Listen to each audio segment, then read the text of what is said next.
araw sa lahat and welcome back to AJC Catalan Vlogs. At ngayong araw na to guys is nagbabalik na naman tayo sa another travel vlog from this channel. And katulad ng sinabi ko sa previous video is pupunta tayo sa isla ng Siquijor. So hindi nyo pa napanood yung previous video guys, is naglakwatsa tayo sa dalawang resort dito sa Negros Oriental, yung Pigeon Resort sa Valencia and yung Dons Magna sa lungsod ng Dawin. And this time is pupunta tayo sa isla ng Siquijor. Actually medyo mahaba to na travel na to guys, mga dalawa o tatlong araw kami sa Siquijor. And siguro hatiin na lang natin sa tatlong video. And this video is papamagatan na lang natin itong Paliton Beach kasi yun lang ang ating pupuntahan sa video na ito. At ang ating mga kasama sa gala na ito is ang pamilya ni Ena, mama niya, kapatid niya, and tita niya at pinsan niya at pati si nanay kasama din dito. So eto't na, pasakay na kami sa Roro kasi Roro ang aming sasakyan kasi may sasakyan yung tito ni Ena kaya kailangan kaming mag-Roro. So medyo matagal-tagal ang biyahe na to and kita niyo naman puno na yung barko guys. So hindi ko napakita sa video ang pagbili namin ng ticket kasi sila Ena ang bumili ng ticket, pero napakarami talagang pumila para lang makapunta sa isla ng Siquijor. So talagang ano guys, punong-puno yung barko ngayon. Ewan ko lang sa iba, pero dito is ayan, kita nyo naman wala nang maupuan. Naghahanap nga ako ng mga upuan dito. Kaso nga lang punong-puno na talaga. Kaya pala napuno kasi ito si Nana ayan humiga. Kaya wala na ibang upuan. Buti na lang ito sila Nana at si Bubo at si Lian ay nakaupo na. Pati sila Ena at si Tita ay nakaupo na rin. So ako dito na lang sa giliran. At may nakilala nga pala akong galing Bacolod. Itong dalawang magandang dilag na ito ay galing pa ng Bacolod. Ito si Kuya galing dito ng Bacolod pero hindi talaga siya from Bacolod, nagta-travel lang siya. Actually, ito si Kuya guys is pupunta siya sana sa Dapitan ata yun. Basta hindi siya papuntang Siquijor. Pero pag pupunta na sa bilihan ng ticket, Siquijor yung available. Kaya Siquijor ang kinuha niya. Kaya ayan, napupunta siya sa Siquijor ngayon. So hindi ko nakuha mga pangalan nila pero I'm sure they're watching this video and sa Facebook ko. So shoutout na lang sa inyo. Drop your name na lang sa comment below. So ayan, kita niyo naman nakaupo na kami sa sahig kasi naman ang upuan. So may mga nakatayo pa nga sa may giliran ko.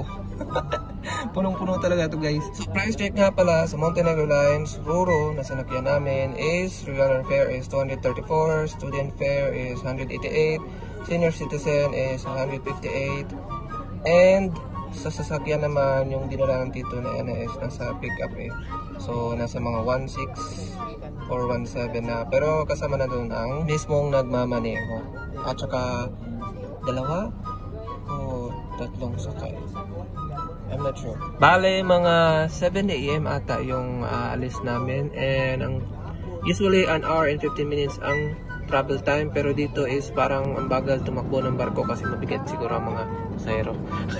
So ito, nakarating na kami and gusto ko nang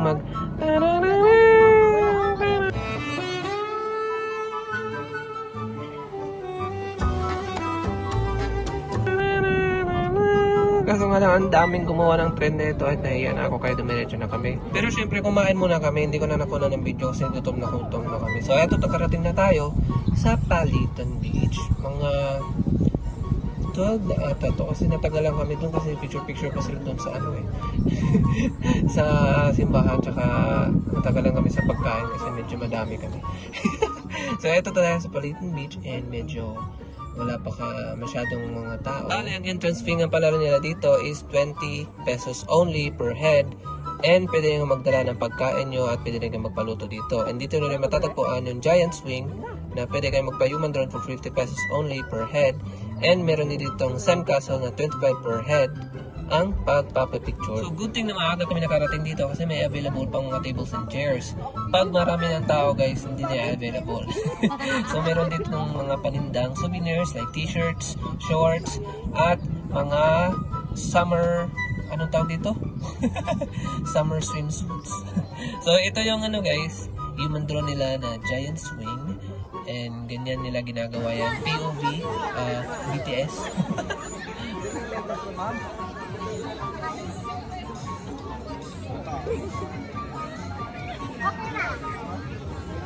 Ay, okay na siya.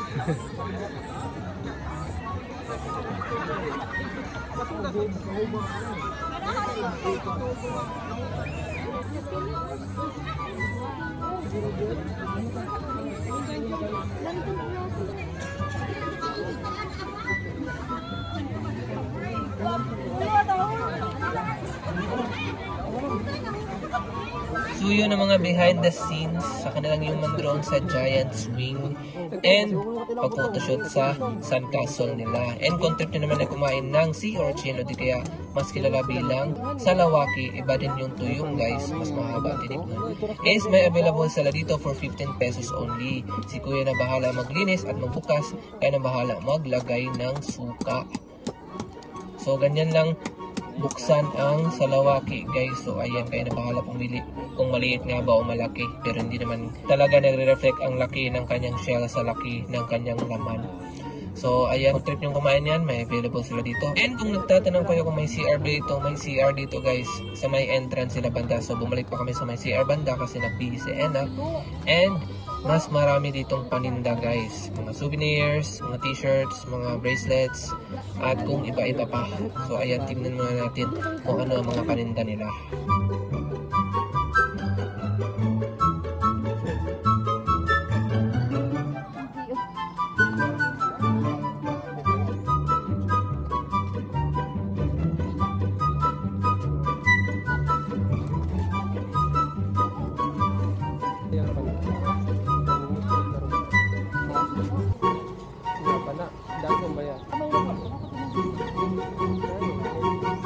At ayun, nabudol na si Ena, napabili na siya ng necklace. At pagbalik naman dito is marami ng tao.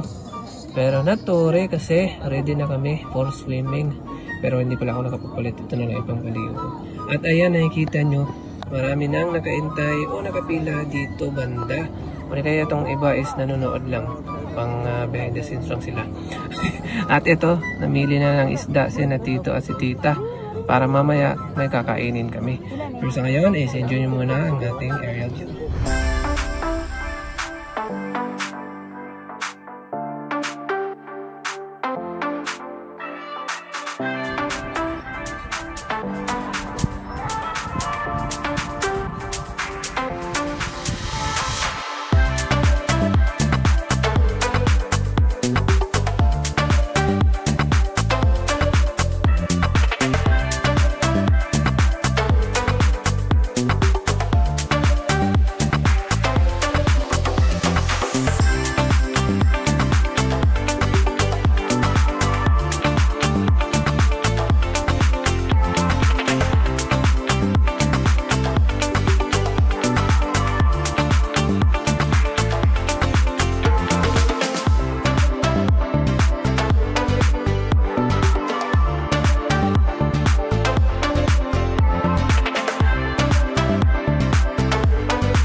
At mukhang naging mahaba na ang video na ito, so mukhang ipagpapatuloy na lang natin lakwatsa dito sa Isla of Siquijor sa susunod na video.